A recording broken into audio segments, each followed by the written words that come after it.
To most people, the world is a well-mapped globe, but to the geodesist, it looks like a jigsaw puzzle with many pieces still missing. Take Australia. Men have learned its approximate shape and size, but they are not quite sure how it fits into the picture. Exactly how far is Sydney from Hong Kong, or from Chicago? And Africa? Exactly what are its true dimensions, its precise position on the face of the earth? Should the coastline be here or here? For centuries, ground surveyors with various surveying instruments have been slowly fitting small parts into the puzzle. They have measured and mapped Europe, North America, and other inhabited land masses. But their line of sight is limited to about 30 miles by the curvature of the earth and terrain obstructions. They have determined the exact distance from Paris to Rome and from New York to Chicago. But until 1956, they could not tell you the exact distance from Paris to New York.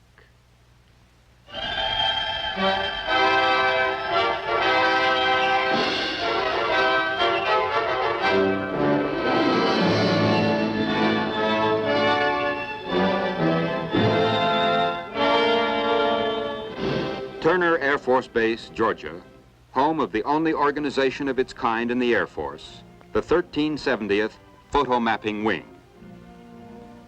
Under the command of the Air Photographic and Charting Service, MATS, its mission is to contribute to the eventual completion of the gigantic geodetic puzzle. Here are some of its achievements. The North Atlantic tie, which link together the triangulation nets of Europe and North America. The Patrick tie in Florida.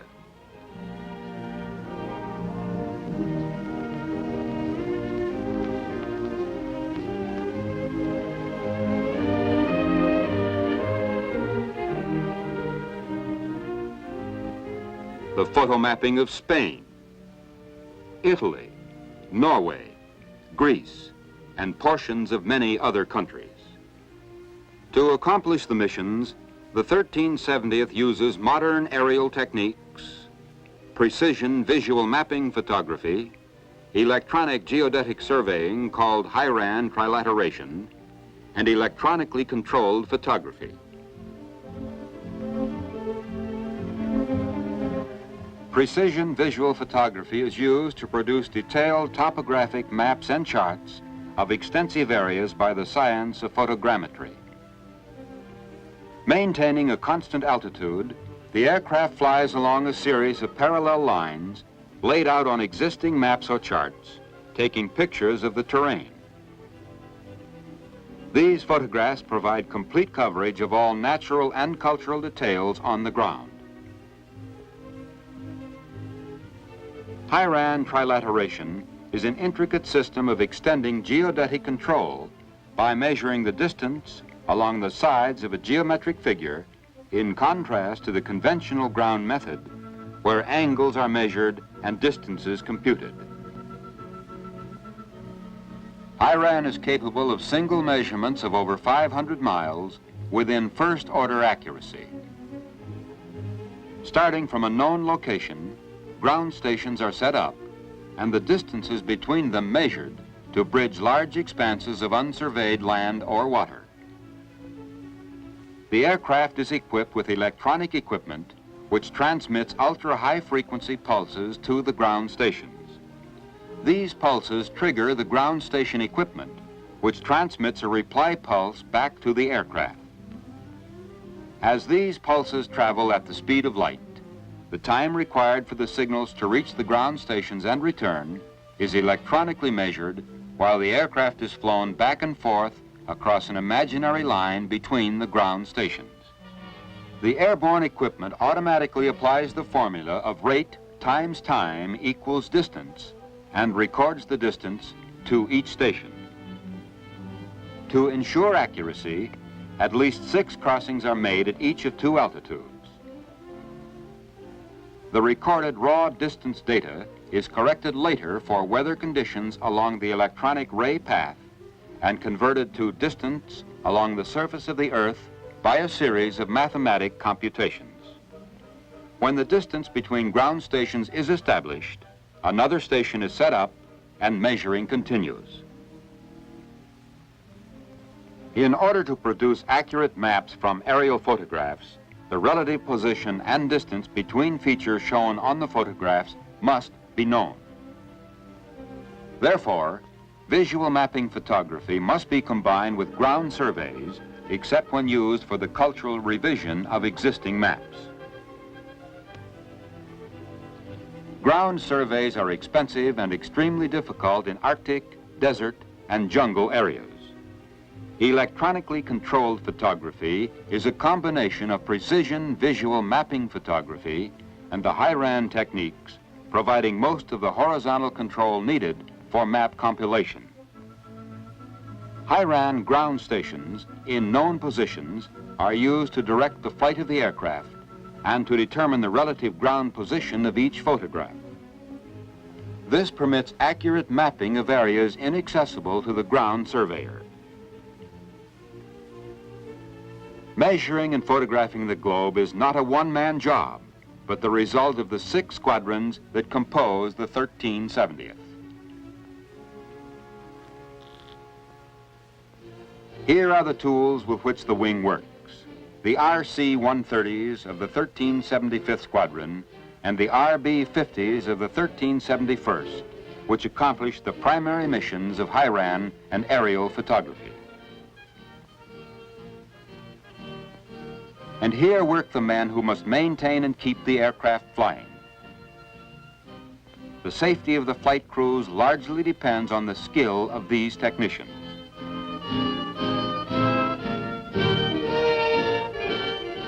This squadron, the 1374th M&C, is responsible for maintenance of all air and ground high-RAN equipment, aircraft navigation and radio equipment, and aerial cameras and accessories.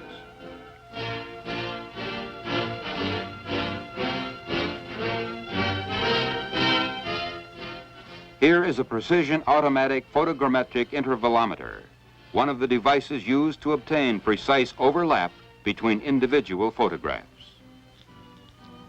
And the Airborne Profile Recorder, or APR, which determines the elevation of terrain features.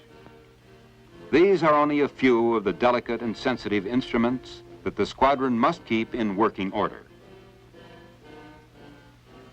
But the 1374th has other jobs also. The operation of a communication net for each project area, and a military-affiliated radio system station at Turner Air Force Base. But perhaps most important of all, it installs, operates, and maintains the ground stations.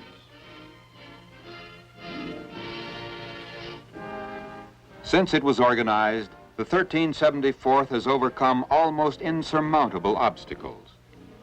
During the North Atlantic tie, high-RAN ground stations had to be established on Greenland's ice cap. Ski-equipped C-47s flew in supplies, equipment, and personnel. Because this area of the ice cap was 10,000 feet above sea level, JATO equipment had to be used for takeoff. Large blocks of snow had to be cut to reinforce shelters against a wind that sometimes roared by at 70 miles an hour. The problem of installing high-RAN stations in one of the most inaccessible areas of the world was solved by using a Norwegian and a Danish icebreaker, each carrying an H-19 helicopter. Despite the handicaps, the project was completed in August 1956 on schedule. When no ground site was available during another project, they built a Texas tower many miles offshore and moved their instruments by boat. On another occasion, they established a station on a rocky pinnacle in the tropics. The high-RAN crew lived aboard ship, commuting daily by helicopter to their lofty perch. Meantime, as the day-by-day work of the command goes on, this squadron keeps supplies ready to go into the field. Almost every item needed to keep an aerial survey team working effectively is here, ready to go to a project area. Aircraft parts and equipment, supplies and parts for the globally deployed ground stations. Each item in the mission kit is cataloged and recorded. Wherever the 1370th sets up for business, the medical men are with the unit. Highly competent personnel, under supervision of the flight surgeon, are assigned to the new areas even before the others arrive. As members of the reconnaissance team and part of the aerial survey teams, the medics will inspect the water supply and exact rigid supervision over foods purchased locally. They will combat fevers and poisons indigenous to the new operational areas. Maintenance supply mission kits have their counterparts in medical mission kits. This is a disaster kit, packed and ready to be airdropped into emergency areas. They wage their own particular kind of war to preserve and improve the already excellent record of the medics of the 1370th. Project requests may originate when a foreign nation wants remote areas mapped to develop natural resources.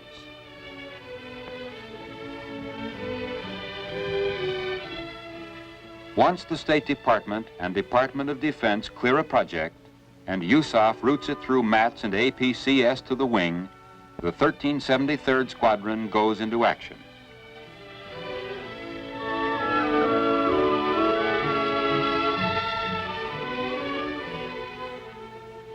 Existing maps have to be studied. How best can the mission be accomplished? Is visual photography the only requirement? Or must HIRAN be used to position ground stations for controlled photography? What airstrips are available? Has any part of the area been surveyed previously by ground methods? From this map reconnaissance, they design a preliminary trilateration net. Ground station sites are selected on a basis of operational, geodetic, and electronic feasibility. They estimate line lengths and predict the optimum flight altitude for each line. Meanwhile, command staff personnel from APCS and the 1370th visit the area to discuss requirements and consummate an agreement with local civilian and military authorities. They determine if the nearest U.S. military base can provide the needed support or if civilian or foreign military facilities must be utilized.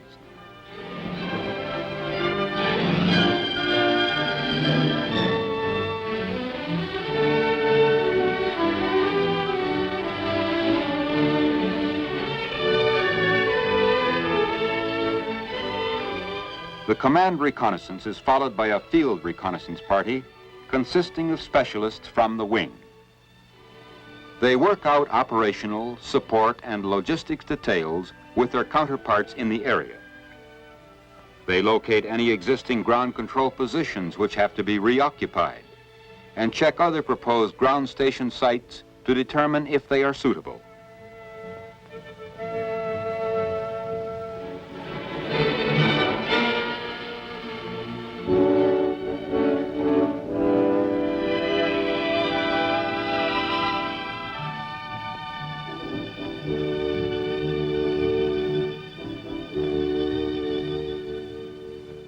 Aerial survey teams are operating in many parts of the world, each unit in its own phase of mission completion, either being activated or in full operation, or being wrapped up and moved to the next site.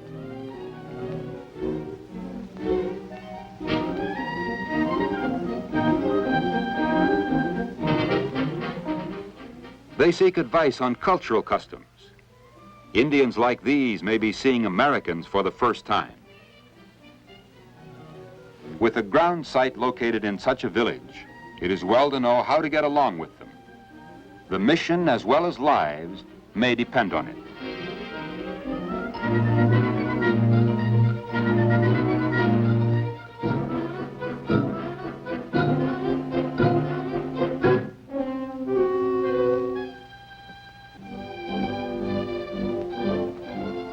They have to find out what housing is available on the local economy, for administrative offices, maintenance operations, and for living quarters.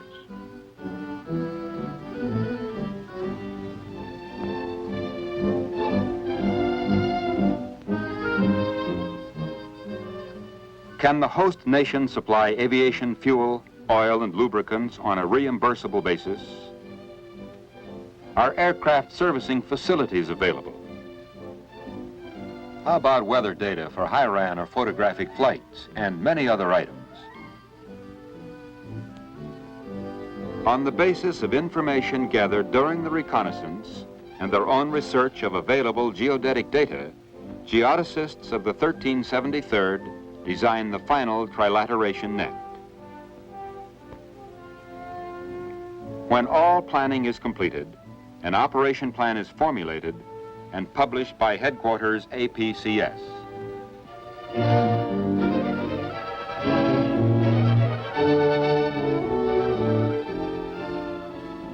The preparations accomplished, the aerial survey teams, or ASTs, take over. The workhorses of the 1370th, the ASTs, are composed of specialists from all 6 squadrons of the wing.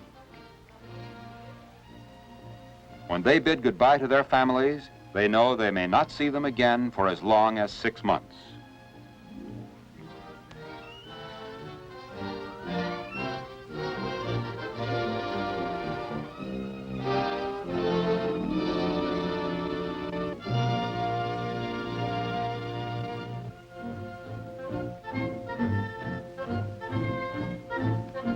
Almost 2,000 miles from home, soon they are operating as a self-contained unit, as complete as if they were back at Turner. The team headquarters is established. Ground station operators are at their post. Missions are assigned. Equipment maintenance is going on. Communications have been established with ground sites. Most needed parts are on hand and can be found on a moment's notice. Aircraft are being kept in flying condition. For aerial survey teams, work starts early.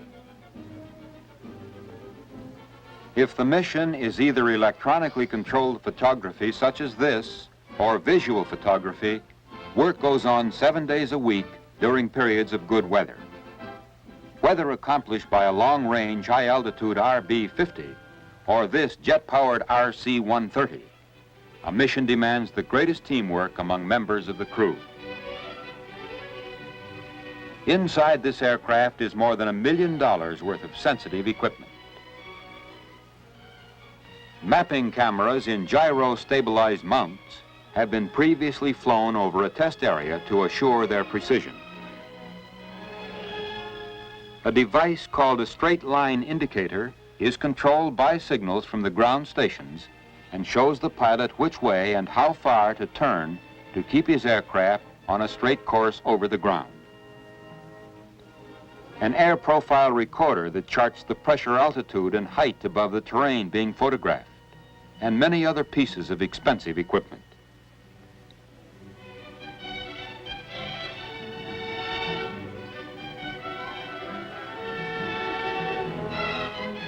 But these modern devices and the best teamwork can be stopped by the elements.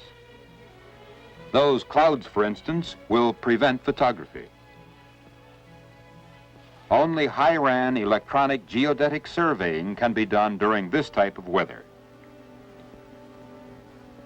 The accuracy of a high-ran mission is checked daily in the field. If all measurements of a line do not fall within close tolerances, the mission will be reflown. Most ASTs have their own photo processing and evaluation sections. While the primary mission is carried out daily, crewmen at isolated high-ran ground stations must be supported. At sites where runways have been built, the old reliable Goonie bird transports the supplies. Helicopters perform this service to the most inaccessible ones, bringing in food, replacement parts, mail, even magazines. The flights can be hazardous. If forced to land because of engine trouble, the chopper might disappear forever in the impenetrable jungle. This visit is a highlight for the ground crewmen. Except for radio, this is their only contact with the outside world.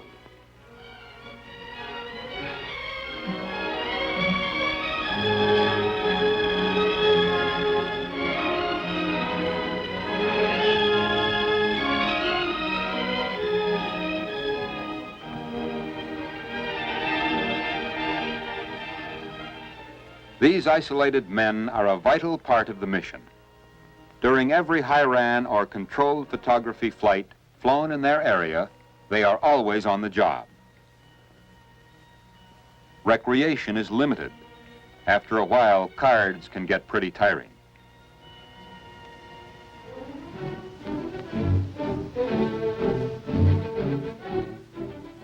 To ensure proper support and operation, an inspection team arrives along with personnel replacements.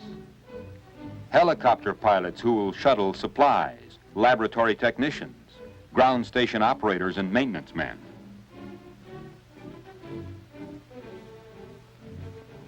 Meantime, as the survey aircraft fly back and forth across the project area, a constant flow of reports and data goes back to Turner.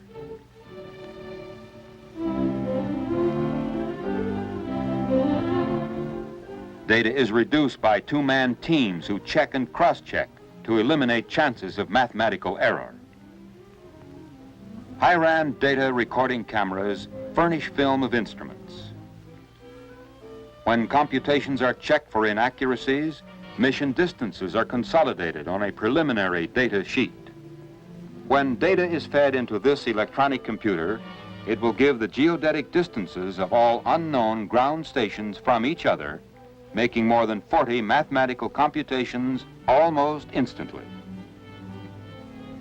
While the high-ran data is being reduced, a similar process is going on in the photographic laboratory. Modern equipment is used to develop and print the aerial film.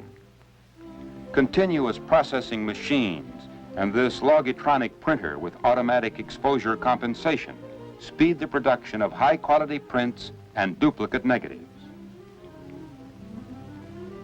Here, pictures are checked to ensure acceptable coverage of the entire area photographed.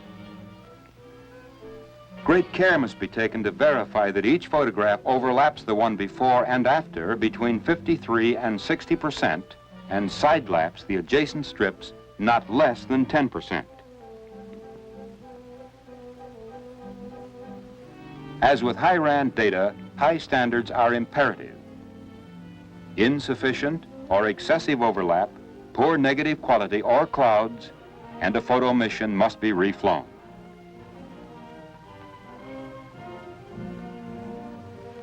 A standard indexing system records the coordinates of every fifth print. This record is filed with the Department of Defense Central Film and Print Library in Washington. The photographs are forwarded to the Map Compilation Agency and duplicates to the participating nation. The rest is up to the cartographers. From the measurements and photographs taken by aerial survey teams, they can make maps that will contribute to the welfare of mankind. From them, boundary commissions may resolve age-old border disputes. Engineers will be able to determine the proper route for highways, railroads, and plan water conservation projects.